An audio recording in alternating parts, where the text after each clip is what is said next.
Hello everyone, मैं वैभव सिंह और सबका स्वागत करता हूँ मार्गदर्शन शिक्षा के यूट्यूब चैनल में।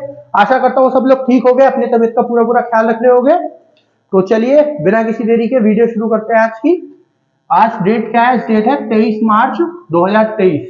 23 मार्च 2023 इसके हम करंट अपडेट्स की मॉर्निंग करंट अपडेट्स की वीडियो जो है यहाँ पे इसके बारे में डिस्कस करने वाले हैं। तो चलिए पहली न्यूज देखते हैं। पहली न्यूज क्या है हमारी? Ministry of defence considering the creation of non lapsable defence modernisation fund. तो मिनिस्ट्री ऑफ डिफेंस क्या प्लान कर रही है? मिनिस्ट्री ऑफ डिफेंस प्लान कर रही है, सोच रही है, कंसीडर कर रही है। क्या चीज कंसीडर कर रही है? क्रिएशन, बनाने का non lapsable defence modernisation fund.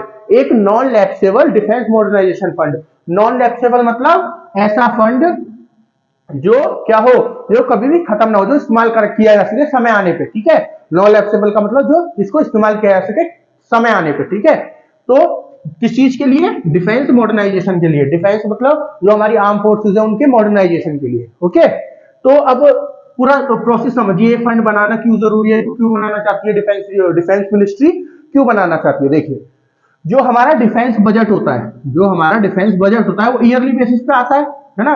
हर साल जब भी हमारा बजट आता है ना, जो आपका यूनियन बजट होता है उसी में आता है आपका डिफेंस बजट हर बार। तो जैसे मान लीजिए इस बार 2023-24 का डिफेंस वो आया था, आपका बजट आया था जो 1 अप्रैल से शुरू होगा, उसमें डिफेंस बजट था 2023-24 के लिए। फिर जो आपका बजट 2022-23 के लिए आया था उसमें 22-23 का डिफेंस बजट था। उससे पहले जो 21-22 के लिए बजट आया था उसमें 21-22 का डिफेंस बजट था। तो जो हमारा डिफेंस बजट आता है वो ईयरली बेसिस पे आता है ना। और जब डिफेंस बजट पूरा इस्तेमाल हो जाता है तो उसके बाद क्या होता है, वो पूरे साल मतलब जो भी डिफेंस बजट दिया जाता है उसी को इस्तेमाल किया जाता है पूरे साल मिनिस्ट्री ऑफ डिफेंस के द्वारा आर्म फोर्सेस के लिए। चाहे वो किसी भी चीज के लिए इस्तेमाल हो, चाहे पूरी साल सैलरी देनी हो, है ना, चाहे पूरी साल पेंशन देनी हो, या फिर कोई भी इक्विपमेंट खरीदना हो, जो भी करना हो सब कुछ उसी में किया जाता है, जो फंड दिया जाता है डिफेंस को। ठीक है, अब मान लो डिफेंस को एक साल में 100 रुपए फंड मिला, है ना। मानना है 100 रुपए नहीं मिलता, बहुत ज्यादा मिलता है। ठीक है, पर आप मान लो कि 100 रुपए का फंड मिला है। किसको? हमारी डिफेंस को 100 रुपए का फंड मिला है पूरे साल में, लेकिन पूरे साल में इस्तेमाल जो है 80 रुपए कर पाई। तो कितने बच गए? 20 रुपए बच गए, है ना। 80 रुपए पूरे साल में इस्तेमाल कर पाई डिफेंस मिनिस्ट्री, या फिर जो भी डिफेंस के लिए जिस भी चीज के लिए इस्तेमाल करना था, और 20 रुपए बच गए। तो क्या होता है साल के एंड में, जैसे ही जो हमारा फाइनेंशियल ईयर होता है खत्म होता है। फाइनेंशियल ईयर कब से कब तक होता है? एक फाइनेंशियल ईयर होता है आपका 1 अप्रैल से लेके 31 मार्च तक। ठीक है, तो ये जो 31 मार्च आएगी इसमें हमारा 2022-23 वाला जो 22-23 वाला फाइनेंशियल ईयर है वो खत्म हो जाएगा, और 1 अप्रैल से 2023-24 वाला फाइनेंशियल ईयर शुरू हो जाएगा। ये जो 22-23 वाला बजट आया था वो 1 अप्रैल से शुरू होगा। तो जब ये फाइनेंशियल ईयर हमारा खत्म हो गया तो ये जो 20 रुपए बचे इसको गवर्नमेंट ऑफ इंडिया वापस ले लेती है। ठीक है, इसको गवर्नमेंट ऑफ इंडिया को वापस कर दिया जाता है, जो 20 रुपए बचे। समझ गए? तो क्या होता है, पूरे साल जो इनको बजट मिला इसका इस्तेमाल करते हैं ये, लेकिन अगर मान लो किसी वजह से पैसे बच गए, है ना, जो बच ही जाते हैं एंड में, ठीक है, जितने पैसे सैंक्शन किए जाते हैं हर बार उतने इस्तेमाल हो नहीं पाते एक साल में, तो ये क्या होता है, वापस कर दिया जाता है डिफेंस जो गवर्नमेंट ऑफ इंडिया है उसको वापस कर दिया जाता है डिफेंस मिनिस्ट्री के द्वारा। समझ रहे हो आप? तो क्या होता है कि ये जो फंड पूरा मिला हुआ था, है ना, जो डिफेंस मिनिस्ट्री को, जो डिफेंस फोर्सेस को, आर्म फोर्सेस को पूरा फंड मिला था, इसका पूरी तरह से इस्तेमाल नहीं कर पाए। इसका पूरी तरह से इस्तेमाल नहीं कर पाई। कौन नहीं कर पाई? Defence ministry, arm forces. तो अब ये नॉन लैप्सेबल फंड क्या होगा? ये जो नॉन लैप्सेबल फंड क्या होगा, ये क्या करेगा, इसको बनाने से क्या होगा, ये जो 20 रुपए है, ये 20 रुपए गवर्नमेंट ऑफ इंडिया को वापस ना देके इसको दिया जाएगा, किसको? नॉन लैप्सेबल फंड में डाल दिया जाएगा। ठीक है, और ये नॉन लैप्सेबल फंड किसके पास होगा? ये होगा मिनिस्ट्री ऑफ डिफेंस के पास। किस चीज के लिए? Specially for defence modernisation fund, specially for defence modernisation fund. अब देखिए इसके क्या फायदे हैं। ये जो जितने पैसे, जैसे मान लो इस बार 20 रुपए बच गए, अगली बार 40 बच गए, उससे अगली बार 10 बच गए, उससे अगली बार 1 भी नहीं बचा। ठीक है, तो ये जो सारे पैसे हैं कहां पे जाकर चलते चले जाएंगे? नॉन लैप्सेबल फंड में, जो डिफेंस मॉडर्नाइजेशन के लिए है, ये जो फंड बनाया जा रहा है। अब इसके फायदे क्या क्या है? ये जो डिफेंस मॉडर्नाइजेशन के लिए फंड बना है, ये जो नॉन लैप्सेबल फंड बना है, इसके फायदे क्या क्या है देखिए। अब जैसे मैं आपको बताऊं कि साल में कुछ पैसे हो गए, ठीक है, साल में कुछ पैसे हुए जो सैंक्शन कर दिए डिफेंस बजट के लिए।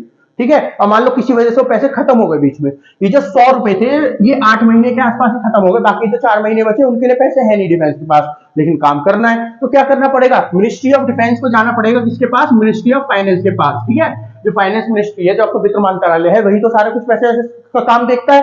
तो इनके पास मिनिस्ट्री ऑफ डिफेंस को जाना पड़ेगा, इनसे बात करनी पड़ेगी, इनको बताना होगा देखिए इस चीज के लिए हमको पैसे की जरूरत है, फिर ये पूरा सैंक्शन होगा, सारे पेपर वर्क होगा, इसमें काफी टाइम लग जाता है, ठीक है। लेकिन इनको अर्जेंटली जरूरत थी डिफेंस मिनिस्ट्री को या फिर कोई भी आर्म फोर्सेस को, तो इसमें जो है समय लग जाता है। और मान लो साल में 2-3 बार चाहिए ना, चाहने लगा तो 2-3 बार चाहिए ना लगा तो फिर क्या होगा, इसको 2-3 बार डिफेंस मिनिस्ट्री के पास जाना, उसके पास फाइनेंस मिनिस्ट्री के पास जाना पड़ेगा, तो इसमें समय लगता है बहुत, समझ रहे आप। तो जब मान लीजिए ये जो हमारा नॉन लैप्सेबल फंड है, इसमें कुछ फंड है हमारा, इसमें हमारा कुछ पैसा है, तो मिनिस्ट्री ऑफ डिफेंस को जब साल के बीच में जरूरत पड़ेगी तो फाइनेंस मिनिस्ट्री के पास ना जाके ये सीधे सीधे नॉन लैप्सेबल फंड में से निकाल सकते हैं, ये सीधे सीधे नॉन लैप्सेबल फंड में से निकाल सकते हैं। तो ये है इसका पहला फायदा। क्या है पहला फायदा, कि मिनिस्ट्री ऑफ फाइनेंस के पास ना जाके नॉन लैप्सेबल फंड में से उस पैसे को इस्तेमाल कर सकते हैं, ठीक है। दूसरा क्या फायदा है, देखिए दूसरा फायदा है लॉन्ग टर्म प्लानिंग का। लॉन्ग टर्म प्लानिंग का, अभी लॉन्ग टर्म प्लानिंग क्या है, मतलब लंबे समय के लिए प्लानिंग करना। यहाँ पे किस चीज की प्लानिंग होगी, मॉडर्नाइजेशन की, डिफेंस मॉडर्नाइजेशन की प्लानिंग होगी यहाँ पे। अब डिफेंस मॉडर्नाइजेशन क्या होता है, देखिए डिफेंस मॉडर्नाइजेशन नई नई टेक्नोलॉजी लाना, नए नए वेपन्स लाना, नए नए इक्विपमेंट लाना, चाहे अपने आप बनाओ चाहे किसी बाहर की कंट्री से लाओ। मान लो हम अपने आप कोई रॉकेट बना रहे हैं या कोई सैटेलाइट बना रहे हैं, कोई आपका मिसाइल बना रहे हैं, कोई एयरक्राफ्ट बना रहे हैं। अब ऐसा तो है नहीं एक साथ बन जाता है, ठीक है। पहले पूरी प्लानिंग होती है कि हमको इस चीज की जरूरत है, किस चीज के लिए चाहिए, क्या क्या उसमें फैसिलिटी चाहिए, फिर उसका ऑर्डर दिया जाता है, कोई भी लोकल कंपनी होगी उसको, है ना, मीटिंग्स होगी, उनके बीच में बात होगी, फिर पैसे बताए जाएंगे, इतने चाहिए हमें, इतने पैसे वो बताएंगे, फिर हम उनको बताएंगे इतने सारे हमको रॉकेट या जो भी चीज चाहिए वो इतनी चाहिए, फिर उसके बारे में सारी बात होगी, फिर मीटिंग जब खत्म हो जाएगी तो उनको पैसे दे जाएंगे, फिर अगले 3-4 साल में जाके वो चीजें बन के खत्म होगी, ठीक है।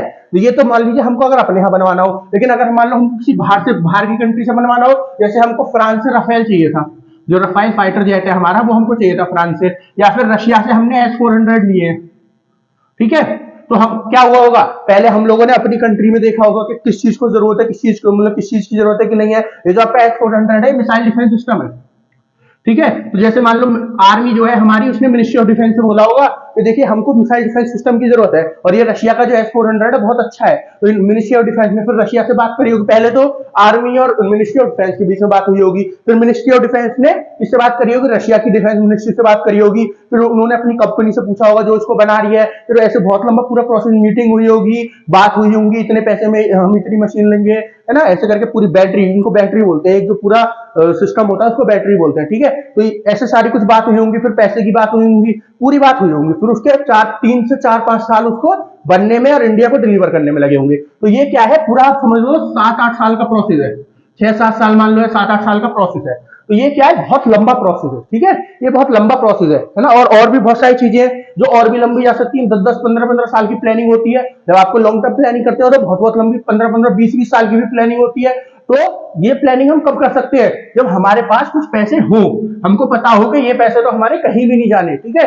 तो ये पैसे कहां से आएंगे, ये पैसे जो हमारे बच रहे हैं हम इनको नॉन लैप्सेबल फंड में डालेंगे, और फिर जब हमारे पास पैसे हैं, मिनिस्ट्री ऑफ डिफेंस के पास या फिर आर्म फोर्सेस के पास, हमारे के पास पैसे हैं, तो वो क्या करेगी, वो बड़े आराम से प्लानिंग कर सकती है, लंबे टर्म के लिए, बहुत लंबे सालों के लिए वो प्लानिंग कर सकती है इस पैसे का इस्तेमाल करके, ठीक है। तो ये कुछ फायदे हैं किस चीज के, ये कुछ फायदे हैं आपके नॉन लैप्सेबल फंड होने के, ठीक है। एक फायदा और हो सकता है, क्या फायदा, मान लो अगर किसी चीज के लिए इमीडिएटली जरूरत पड़ जाए, ठीक है, इमीडिएटली के लिए मैंने आपको बताया था मिनिस्ट्री ऑफ फाइनेंस के पास जाना पड़ेगा, फिर उनसे बात करनी होगी, लेकिन उसमें भी बहुत समय लग जाता है। तो मान लो एकदम से जरूरत पड़ जाए साल के बीच में, तो क्या होगा, इनके पास ना जाके डायरेक्टली यहां से भी तो पैसे निकाल सकते हैं नॉन लैप्सेबल फंड से भी, डायरेक्टली इनसे भी तो पैसे निकाल सकते हैं, इनके पास बात जाने का जो समय है वो बच जाएगा, ठीक है। इनके पास जाना, इनसे बात करना, मीटिंग करना, और बाकी सब जो पैसे जब तक आएंगे वो सारा समय बच जाएगा, और हमको जहां जरूरत है वहां यहां से निकाल के सीधे इस्तेमाल कर सकते हैं।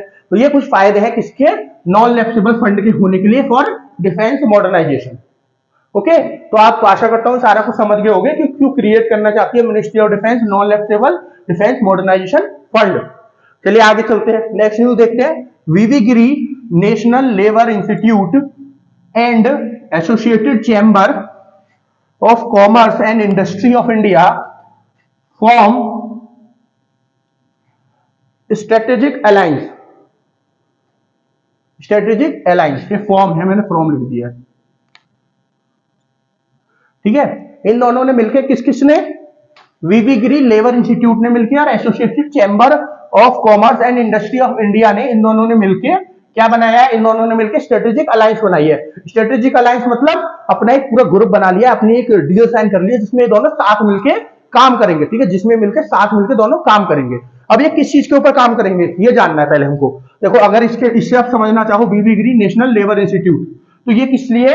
ये लेबर के लिए काम करती है, ठीक है, जो लेबर होती है उसके लिए काम करती है। ये आपकी मिनिस्ट्री ऑफ लेबर के अंदर आती है, ठीक है। जो लेबर मिनिस्ट्री है हमारी, जो लेबर मिनिस्ट्री है यूनियन गवर्नमेंट की, सेंट्रल गवर्नमेंट की, उसके अंदर आता है ये जो आपका लेबर इंस्टीट्यूट है, ठीक है। और ये जो है नीचे आपका associated chamber of commerce and industry of India, ये किसके अंदर आता है? ये किस चीज के लिए काम करता है? ये काम करता है जो इंडस्ट्रीज होती हैं, जो कॉमर्स एंड इंडस्ट्रीज है इंडिया की, उनके लिए ये काम करता है, उनके लिए काम करता है। तो इन दोनों ने मिलकर क्या प्लानिंग की है, मतलब क्या ग्रुप जो है इनका क्या काम करेगा, ग्रुप क्यों बनाया गया है? देखिए ग्रुप बनाया गया है कि जो लेबर है हमारे यहाँ की, जो लेबर है उसको तैयार किया जा सके, उसकी स्किल डेवलपमेंट की जा सके, उसकी स्किल डेवलपमेंट की जा सके, उसको ट्रेनिंग दी जा सके, उसकी एजुकेशन के ऊपर काम किया जा सके। बहुत सारे ऑनलाइन प्रोसेसेस का इस्तेमाल किया जा सकता है, जो ऑनलाइन मेथड्स होते हैं ना पढ़ाई के, उनका इस्तेमाल किया जा सकता है बहुत सारे, ठीक है। क्यों? ताकि उनको फ्यूचर में जो लेबर है उसको फ्यूचर में इंडिया में भी, और इंडिया की जो लेबर होती है ना उसकी बहुत ज्यादा डिमांड बाहर के देशों में भी है, बाहर के देशों में भी इंडिया की लेबर की बहुत ज्यादा डिमांड है, तो उनको बाहर के लिए भी तैयार किया जा सके, उनकी स्किल डेवलपमेंट करके उनको बाहर के लिए भी तैयार किया जा सके। इस वजह से ये जो आपकी स्ट्रेटेजिक अलायंस बनाई गई है इन दोनों के द्वारा, किस किस के द्वारा? बीबी गिरी नेशनल लेबर इंस्टीट्यूट और आपका associated chamber of commerce and industry of India के बीच में ये जो स्ट्रेटेजिक पार्टनरशिप है या फिर स्ट्रेटेजिक अलायंस है ये बनाया गया है, ठीक है। चलिए नेक्स्ट न्यूज देखते हैं। FSIB suggested Ashwani Kumar name as MD and CEO of UCO bank. तो अश्वनी कुमार, ये जो अश्वनी कुमार हैं इनको चुन लिया गया है क्या? MD and CEO of UCO bank. किसने चुना है? FCIB। अब ये FCIB क्या है? देखिए पहले FCIB की फुल फॉर्म जान लीजिए। FCIB की फुल फॉर्म क्या है? FCIB की आपकी फुल फॉर्म है फाइनेंशियल सर्विस इंस्टीट्यूशन ब्यूरो। क्या? फाइनेंशियल सर्विस इंस्टीट्यूशन ब्यूरो, ये है आपकी FCIB की फुल फॉर्म। ये गवर्नमेंट ऑफ इंडिया की एक ऑर्गेनाइजेशन है। ये जो आपका ऑर्गेनाइजेशन है गवर्नमेंट ऑफ इंडिया के अंदर आता है, जो 2022 में सेटअप किया गया था गवर्नमेंट ऑफ इंडिया के द्वारा, ठीक है। गवर्नमेंट ऑफ इंडिया के द्वारा 2022 में सेटअप किया गया था। इसके जगह पे ना पहले एक और बॉडी थी, कौन सी? Bank board bureau. Bank board bureau इसकी जगह पे पहले ये वाली बॉडी थी जो इस्तेमाल की जाती थी सेम काम के लिए। काम क्या है वो मैं आपको बताऊंगा। अब जो है इस्तेमाल होता है FSIB का, अब इस्तेमाल होता है FSIB का जो 2022 में बनाई गई है, ठीक है। अब इसका काम क्या है? इसका काम है कि ये चुनती है, क्या चुनती है? जो भी फाइनेंस में, जो भी फाइनेंस के सेक्टर में, जैसे बैंक है, बैंक का क्या काम है? फाइनेंस का काम है। तो जो भी बैंक हो गया कोई या फिर कोई और फाइनेंशियल ऑर्गेनाइजेशन हो गई, उसमें जो भी बड़ी पोस्ट पे, जो भी ऊंची पोस्ट पे लोगों को चुना जाएगा, जिस भी आदमी को, जिस भी ऑफिसर को चुना जाएगा, उसके ऊपर जो काम करना होता है उसकी स्किल्स को देखना, उसकी स्किल्स को देखना कि सही आदमी को चुना जा रहा है नहीं चुना जा रहा, उसको इंटरव्यू वगैरह लेना, ये सब काम कौन करेगा? ये सब काम होता है FSIB का। FSIB अपना एक पूरे ग्रुप बनाती है, काउंसिल बनाती है, जो क्या करती है? उससे बात करती है, उसका इंटरव्यू लेती है, उसका बैकग्राउंड चेक करती है जो भी आदमी होता है, और फिर सब लास्ट में जाके अपना चुन लेती है जिसको चुनना होता है, ठीक है। तो ये एक इंटरव्यू पैनल की तरह हो गया, ठीक है। इंटरव्यू पैनल जो है वो पैनल लेगा, उसी ग्रुप एक पूरी काउंसिल बनाती, मान लो उसमें 20 लोग हैं, 20 में से 5 लोग जो है इंटरव्यू ले रहे हैं, 5 लोग बैकग्राउंड चेक कर रहे हैं, 5 लोग और भी काम कर रहे हैं, बहुत सारे काम होते हैं। तो इन सबको जो है ये इस वजह से ये जो है FCIB काम करता है, ठीक है, ये इसका काम है। लेकिन जो काउंसिल होती है ना, जो काउंसिल होती है वो हेड किसके द्वारा की जाती है? जो भी इसने काउंसिल बनाई, मान लीजिए 20 आदमी की, इसलिए ये हेड की जाती है, तो प्रधानमंत्री होंगे देश के उसके द्वारा। तो अश्वनी कुमार जो है इनको किसने चुना होगा? प्रधानमंत्री मोदी जी ने इनको चुना होगा, ठीक है। टोटल 11 लोगों का इंटरव्यू लिया था किसने? SFIB ने टोटल 11 लोगों का इंटरव्यू लिया था, उसमें से अश्वनी कुमार को जो है चुना गया है, ठीक है। अगर अश्वनी कुमार की बात करूं ना, तो अश्वनी कुमार ने फाइनेंशियल सेक्टर में बहुत सारा काम किया है, ठीक है। इन्होंने बहुत बड़ी बड़ी पोस्ट बैंक ऑफ बड़ौदा में भी संभाली है, पंजाब नेशनल बैंक में भी संभाली है, ओरिएंटल बैंक जो है आपका उसमें भी संभाली है। तो ये पहले भी फाइनेंशियल सेक्टर में जो फाइनेंशियल बैंक्स होते हैं, जो हमारे बैंक है, पब्लिक सेक्टर जो बैंक्स होते हैं, पब्लिक सेक्टर बैंक मतलब जहां पे पब्लिक लग गया, इसका क्या मतलब है? गवर्नमेंट बैंक, ठीक है। जहां पे प्राइवेट सेक्टर बैंक होता है तो जो गवर्नमेंट से लिंक नहीं है, जो प्राइवेटली काम करते हैं, और पब्लिक का मतलब जो गवर्नमेंट से लिंक है। तो इन्होंने पहले भी बहुत सारे पब्लिक सेक्टर बैंक्स में काम किया हुआ है, इसने अश्वनी कुमार जी ने, ठीक है। तो इनको चुना गया क्या, एमडी मतलब मैनेजिंग डायरेक्टर और CEO chief executive officer of UCO bank. चलिए अब यूसीओ बैंक के बारे में थोड़ा सा जान लेते हैं। यूसीओ बैंक के बारे में हम क्या जानेंगे, ये कब बना था, कब बना था, 6 जनवरी 1943 में ये बैंक बना था। कब बना था, 6 जनवरी 1943 में यूसीओ बैंक आपका बना था। किसके द्वारा बनाया गया था, घनश्याम दास बिरला के द्वारा। किसके द्वारा, घनश्याम दास बिरला के द्वारा। और इसके हेडक्वार्टर कहां है, इसके हेडक्वार्टर है आपके कोलकाता में। ठीक है, ये किसके बारे में है, ये है आपका यूसीओ बैंक के बारे में। कब बना था, 6 जनवरी 1943 घनश्याम दास बिरला के द्वारा बनाया गया था और इसके हेडक्वार्टर है केरला में। और बाकी तो बैंक है, तो बैंक को तो क्या डिफाइन करो, ये समझ लीजिए एक पब्लिक सेक्टर बैंक है। ठीक है, तो गवर्नमेंट से लिंक एक बैंक है। ठीक है, इसके एमडी और सीईओ कौन बन गए, अश्वनी कुमार। किसने चुना है, एफएसआईबी। एफएसआईबी क्या है आपका, फाइनेंशियल सर्विसेज इंस्टीट्यूशन ब्यूरो। ठीक है, इंस्टीट्यूट ब्यूरो, इंस्टीट्यूशन ब्यूरो है आपका। ठीक है, चलिए आगे देखते हैं। नेक्स्ट न्यूज क्या है, Ram Shyam Prasad Yadav. Ram Shyam Prasad Yadav become Nepal third vice president.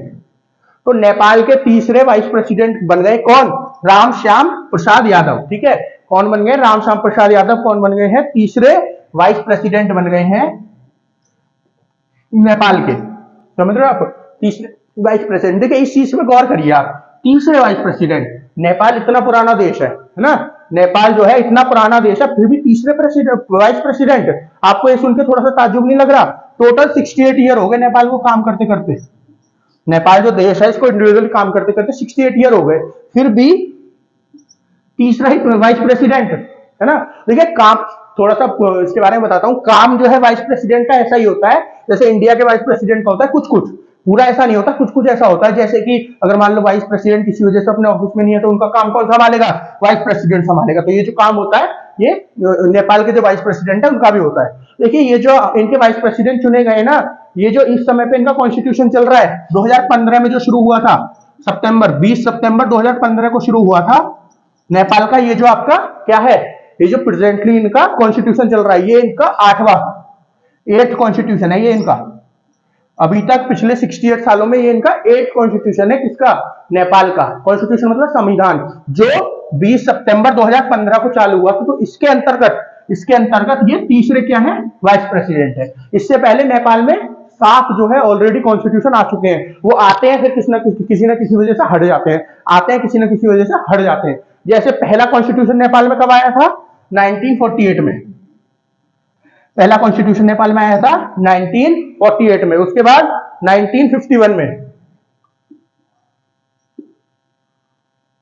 उसके बाद 1959 में आया कॉन्स्टिट्यूशन नेपाल में। तो 1948 में आया, 51 में आया, 59 में आया, फिर 62 में आया, फिर 90 में आया, फिर 1962 में आया, फिर 1990 में आया, फिर आपका 2007 में आया। ये तो कंट्री कॉन्स्टिट्यूशन था। और इसके बाद क्या आ गया आपका 2015 वाला। ठीक है, तो ये 8 कॉन्स्टिट्यूशन है, ये तो अभी चल रहा है प्रेजेंटली। और ये 7 पहले कॉन्स्टिट्यूशन है जो नेपाल में आ चुके हैं, आते हैं, खत्म होते हैं। पहले क्या होता है, ये अपने आप को कॉन्स्टिट्यूशन मतलब जो आपको डेमोक्रेसी बनाते हैं, रिपब्लिक बनाते हैं, कॉन्स्टिट्यूशन लेके आते हैं, फिर राजा का रूल वापस आ जाता है, फिर कुछ ना कुछ परेशानी होती है, फिर कॉन्स्टिट्यूशन लाते हैं, फिर कुछ ना कुछ परेशानी होती है। तो ऐसे करके जो है इनका कॉन्स्टिट्यूशन बार बार बदल रहा है। फिर कई बार ऐसा होता है सरकार बदलती है तो नया ही कॉन्स्टिट्यूशन लेके आ जाती है। तो यही वाला सिस्टम इनके यहाँ पे चल रहा है। तो प्रेजेंटली जो इनका कॉन्स्टिट्यूशन चल रहा है, ये इनका 8th कॉन्स्टिट्यूशन है जो 20 सितंबर 2015 को लाया गया था, जो पावर में आया था।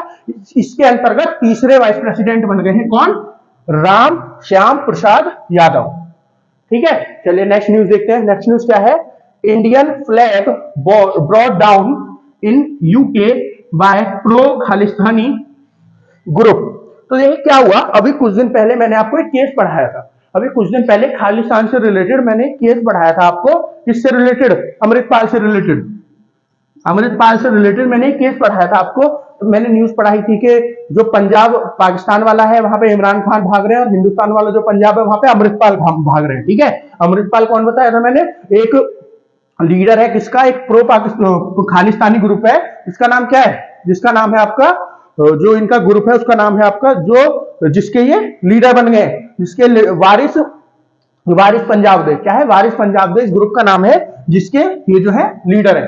तो क्या हुआ, जब इनको पुलिस पकड़ रही है, मैंने आपको बताया था इनके पीछे पुलिस है, बाकी जो और लोग हैं, बहुत सारे लोग हैं, 68 लोगों तक पुलिस ने, 68 लोगों के आसपास लोगों को पकड़ रखा है पुलिस ने, ठीक है, 68 लोगों के आसपास, और ये भाग गए, ठीक है, अभी भी नहीं पकड़े गए। तो इन्हीं का प्रोटेस्ट करने के लिए, ठीक है, इनको पकड़ रही है पुलिस, इसी चीज का प्रोटेस्ट करने के लिए बहुत सारे, एक पूरा प्रो खालिस्तानी, जो खालिस्तान मूवमेंट को सपोर्ट करता है, जो खालिस्तान मूवमेंट को सपोर्ट करता है, ऐसा एक ग्रुप यूके में, यूनाइटेड किंगडम की जो राजधानी है, मतलब इंग्लैंड की जो राजधानी है, और क्या है इंग्लैंड की राजधानी, लंदन। तो लंदन में हमारी जो क्या है, हाई कमीशन का ऑफिस है, ठीक है। हाई कमीशन क्या होता है, देखिए, एम्बसी बोलते हैं, हाई कमीशन बोलते हैं, जो राजदूत होते हैं, सॉरी, जो दूतावास होते हैं। दूतावास क्या होते हैं, जब एक कंट्री का किसी दूसरी कंट्री को, जो एक कंट्री को जो दूसरी कंट्री में रिप्रेजेंट करते हैं, ऐसा वहां पे उनके क्या करते हैं, राजदूत काम करते हैं, ठीक है। तो जो ऑफिस होता है उसको क्या बोलते हैं, दूतावास, हिंदी में, इंग्लिश में एम्बसी बोलते हैं, या फिर हाई कमीशन बोलते हैं। देखिए, जो कंट्रीज कॉमनवेल्थ के अंदर आती है, कॉमनवेल्थ मतलब ऐसी कंट्रीज जो किसी ना किसी समय पे यूके के अंदर आती थी, जिसके ऊपर अंग्रेजों ने राज किया था, वो सब एक कॉमनवेल्थ में आती है, कॉमनवेल्थ ग्रुप में। तो वो कंट्री जो कॉमनवेल्थ ग्रुप में आती है, वो एक दूसरे के दूतावास को एम्बसी ना बोल के इंग्लिश में वो क्या बोलती है, हाई कमीशन बोलती है। इसी तरह पाकिस्तान का जो, हमारी पाकिस्तान में जो एम्बसी है, फिर पाकिस्तान की जो हमारे अंदर एम्बसी है, हमारे इंडिया में दिल्ली में जो एम्बसी है, उसको हाई कमीशन बोलते हैं, ठीक है। और जो आपके राजदूत होंगे उनको वैसे तो एम्बेसडर बोलते हैं, लेकिन जो कॉमनवेल्थ है उसमें क्या बोलते हैं, हाई कमिश्नर बोलते हैं, ठीक है। तो जो हमारी हाई कमिश्नरी है, तो हाई कमिश्नर हमारा ऑफिस है, ठीक है, हाई कमीशन है, वहां पे ये बहुत सारे खालिस्तानी ग्रुप आ गए और वहां पे चढ़ के जो बाहर भारत का झंडा लगा हुआ था गेट पे, उस झंडे को उतारने लगे। हालांकि एक अंदर से ऑफिसर आया, एक ऑफिसर अंदर से आके उसने भारत के झंडे को वहां से हटा लिया, ठीक है। वहां से भारत के झंडे को नीचे गिरा रहे थे वो लोग, वहां से उन्होंने उठा दिया भारत के झंडे को दोबारा से, ठीक है। तो ये जो थे क्या कर रहे थे, ये जो प्रो खालिस्तानी ग्रुप है, ये वहां पे घुस गए, इंडिया की जो एम्बेसी है। अब इसमें बात क्या है, ठीक है, इन्होंने जो किया, पहले आप ये समझ लीजिए खालिस्तान है क्या।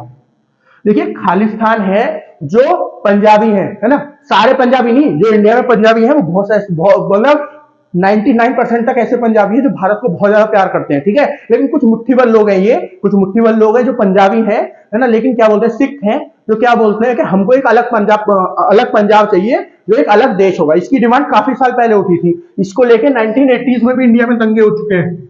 मैंने आपको ऑपरेशन ब्लू स्टार के बारे में बता रखा है, तो ऑपरेशन ब्लू स्टार भी इसी के उसके लिए किया गया था। इंदिरा गांधी गवर्नमेंट द्वारा आर्मी को कहां पे, वहां पे घुसाना पड़ा था, जो आपका गोल्डन टेम्पल है वहां से जो भिंडेवाला नाम का एक आतंकवादी था, उसको बाहर निकालने के लिए वो वहां पे छुप के बैठ गया था।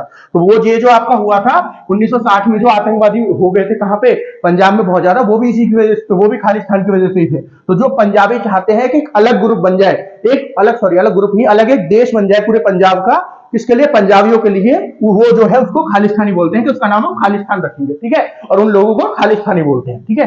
प्रो मतलब जो उसको सपोर्ट करते हैं, उसको आगे प्रो लगा देते हैं, ठीक है। अगर एंटी लगा देते हैं जो इसके अगेंस्ट में, ठीक है, समझ गया। तो ये जो ग्रुप है, ये वहां पे हमारी एम्बेसी में, हमारे हाई कमीशन पे पहुंच गया। अब इसमें दिक्कत क्या है, ये तो जो कर रहे हैं सो कर रहे हैं, ठीक है, इनको तो हटाइए अलग, क्योंकि मैंने आपको बताया मुट्ठी भर लोग हैं, ठीक है, मुट्ठी भर लोग हैं, क्योंकि जैसे ये सब हुआ ना, जैसे ये हुआ तो बहुत सारे इंडिया में जो पंजाबी रहते हैं, ठीक है, वो लोग जो है पंजाबी या दिल्ली में, वो क्या करते हैं, जो आपका हाई कमिश्नर या फिर जो आपका राजदूत जो भारत में यूके का है, उसकी गाड़ी के आगे खड़े हो गए कि ऐसे कैसे हमारे हाई कमीशन के ऊपर एक प्रो पाकिस्तान जो ये खालिस्तानी ग्रुप जा सकता है। अभी तो वो वहां हमारी हाई कमिश्नर पे ऊपर चढ़ गया, उसकी बिल्डिंग पे। कल को तो वो हमारे जो वहां पे हाई कमिश्नर रहते हैं, जो जितने भी वहां पे लोग काम करते हैं जो इंडियन है, उनको मार भी सकते हैं, है ना, उनके ऊपर हमला भी कर सकते हैं। जब वो उनकी बिल्डिंग पे चढ़ गए, तो आप किस तरह की प्रोटेक्शन दे रहे हो। वैसे तो आप इतने बड़ा, इतना अमीर देश हो, सबकी प्रोटेक्शन के ऊपर ध्यान देते हो, है ना, फिर आपको ये इतनी बड़ी जो एम्बेसी है, जो हाई कमीशन है इंडिया का, उसके ऊपर आपकी पुलिस ने ध्यान नहीं दिया। आपकी राजधानी है, चलो ऐसे किसी उसमें होता शहर में तो फिर भी चलो मान लेते, आपकी तो राजधानी है लंदन, ठीक है, और जहां एम्बेसी होगी, जहां आपका हाई कमीशन होगा इंडिया का, है ना, वो ऐसी जगह तो होगी नहीं कि किसी थर्ड क्लास जगह पे होगा, बढ़िया एकदम पॉश इलाके में होगा ना, वहां पे आपकी पुलिस काम नहीं कर पा रही है, वीआईपी इलाके में आपकी पुलिस काम नहीं कर पा रही है। तो इसी चीज का विरोध किया बहुत सारे, किसने, बहुत सारे जो पंजाबी थे यहाँ पे दिल्ली में, ठीक है, जो हाई कमिश्नर है कहाँ के, यूके के इंडिया में, ठीक है। और ये जो हाई कमिश्नर है यूके के इंडिया में, इनको फिर जो हमारी फॉरेन मिनिस्ट्री है उसके द्वारा ही बुलाया गया, और इनसे बहुत सारी बातें बोली गई, ऐसे कैसे हमारी एम्बेसी के ऊपर चढ़ गए, और वो सब बातें हो गई, ठीक है। अभी देखिए एक टॉपिक चलेगा, अभी एक खालिस्तान वाला टॉपिक चलेगा। अभी तो देखिए इनको पकड़ा भी नहीं गया है, किसको, ये जो है आपके जो ये वारिस पंजाब के ग्रुप के अमृतपाल है, ये जो लीडर हैं जिनके पीछे पुलिस पड़ी हुई है पंजाब में, अभी तो उनको पकड़ा ही नहीं गया है। जब पकड़ा जाएगा, जब देखेगा और भी बहुत कुछ करने की कोशिश करेंगे। ये लोग नालायक लोग हैं, करने दीजिए, करेंगे। और हमको बचने का तरीका आता है, इंडियन इंडिया हमको बचने का तरीका आता है, करने दीजिए। ऐसे पागल लोग तो आपको हर जगह मिल जाएंगे, ठीक है। तो आज के लिए इतना ही। एक बार बोर्ड देख लीजिए आप, आशा करता हूँ सारा कुछ समझ में आ गया होगा। तो दोस्तों आशा करता हूँ आपको सारा कुछ समझ में आ गया होगा। फिर अगर ऐसा कुछ है जो आपकी समझ में नहीं आया इस पूरे टॉपिक में से, जो भी मैंने आपको आज पढ़ाए हैं, तो आपको क्या करना है, ये वीडियो देख के और सीधे सीधे कमेंट सेक्शन में जाकर आपको कमेंट करके बता देना, सर हमारी ये समझ में नहीं आया। और अगर कोई मिस्टेक हुई हो जो मैंने कर दी हो यहाँ पे, तो आपको क्या करनी है, उस मिस्टेक को भी कमेंट सेक्शन में आप बता सकते हो, ताकि मैं कल की वीडियो में 24 मार्च की वीडियो में उसको करेक्ट कर सकूं, ठीक है। तो आज के लिए इतना ही। आशा करता हूँ सारा कुछ समझ में आया होगा। हमारा जो चैनल है मार्गदर्शक शिक्षा केंद्र, इसको सब्सक्राइब करें, हमारी वीडियोस को लाइक करें, ज्यादा ज्यादा शेयर करें, हमको सपोर्ट करें। मिलते हैं आपसे कल, तब तक के लिए धन्यवाद।